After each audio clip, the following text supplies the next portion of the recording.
नमस्कार मित्रांनो, स्वागत आहे तुमचं स्टार बायोग्राफी हब या आपल्या यूट्यूब चॅनलमध्ये। आज आपण जाणून घेणार आहोत मराठी चित्रपटसृष्टीतील प्रसिद्ध अभिनेत्री आणि नंतर राजकारणातही सक्रिय झालेल्या दीपाली सय्यद यांच्या जीवन प्रवासाबद्दल।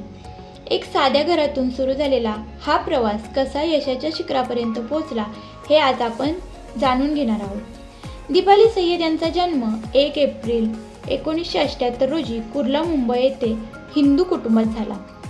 त्यांनी त्यांचे शिक्षण आनंद विद्यापीठ मधून पूर्ण केले। दीपाली सय्यद यांचे लग्न बॉबी खान सोबत 31 मे 2008 रोजी झाले। दीपाली सय्यद यांना लहानपणापासूनच अभिनय, नृत्य आणि कला याची खूप आवड होती। त्यांच्या कुटुंबाने त्यांना नेहमीच पाठिंबा दिला, ज्यामुळे त्यांना आपल्या स्वप्नांना पाठलाग करता आला। दीपाली सय्यद यांनी अनेक हिट मराठी चित्रपटांमध्ये काम केले आहे।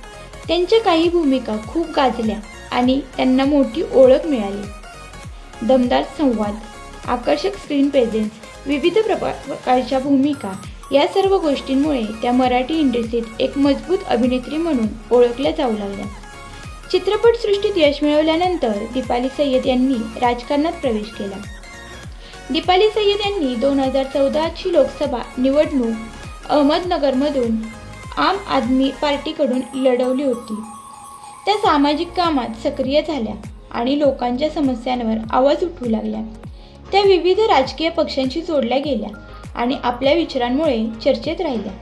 समाजासाठी काम करण्याची इच्छा, महिलांसाठी आवाज उठवणे, जनतेशी थेट संवाद या गोष्टींमुळे त्यांची राजकीय ओळखही मजबूत झाली।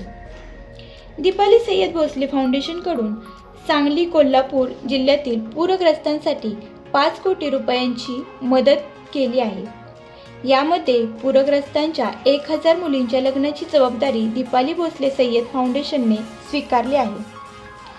त्यांच्या अभिनयासाठी त्यांना अनेक पुरस्कार मिळाले आहेत। तसेच सामाजिक आणि राजकीय क्षेत्रातही त्यांच्या कामाचे कौतुक झाले आहे। तर मित्रांनो, दीपाली सय्यद यांचा संघर्ष तुम्हाला कसा वाटला नक्की कमेंट करून सांगा। व्हिडिओला लाईक करा आणि चॅनलला सबस्क्राईब करायला विसरू नका।